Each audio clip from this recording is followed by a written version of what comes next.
गांवों के पुराने आदमी की कहानी। एक छोटे से गांव में एक बहुत ही वृद्ध व्यक्ति रहते थे। उनका नाम था श्री रामू दादा।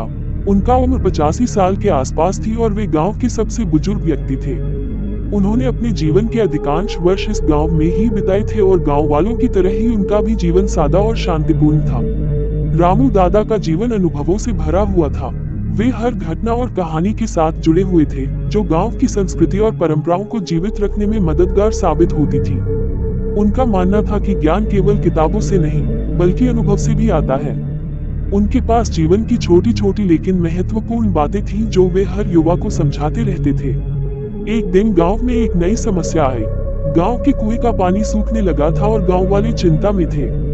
पानी की समस्या को लेकर वे कई सुझाव सोचने लगे, लेकिन कोई भी समाधान काम का नहीं था। गांव के लोग परेशान थे और नहीं जानते थे कि इस समस्या का समाधान कैसे निकाला जाए। इस स्थिति में कुछ लोग रामू दादा से मिलने गए और उनसे सलाह मांगी। रामू दादा ने बड़े धैर्य और शांति से सबकी बात सुनी और फिर कहा, हमेशा याद रखो, समस्याएं केवल अस्थायी होती हैं, समाधान स्थायी होते हैं। फिर उन्होंने एक योजना बनाई।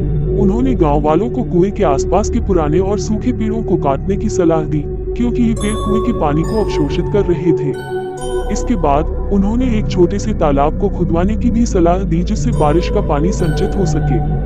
गांव वालों ने रामू दादा की सलाह मानते हुए पेड़ों को काटना शुरू कर दिया और तालाब की खुदाई भी शुरू कर दी। कुछ महीनों के प्रयास के बाद कुएं का पानी वापस आ गया और गांव की पानी की समस्या हल हो गई।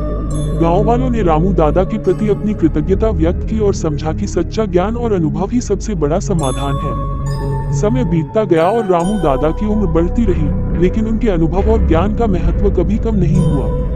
गांव वाले हमेशा उनकी सलाह मानते और उनकी कहानियां सुनते। रामू दादा की ये सिखावनें गांव के लिए अमूल्य धरोहर बन गई और उन्होंने ये साबित कर दिया कि उम्र केवल एक संख्या है। सच्चा ज्ञान और अनुभव समय की कसौटी पर खरा उतरता है। ये कहानी हमें सिखाती है कि अनुभव और समझदारी का कोई विकल्प नहीं होता। किसी भी समस्या का समाधान खोजने में बुजुर्गों का अनुभव अत्यंत महत्वपूर्ण होता है। इस कहानी से आपने क्या सीखा, हमें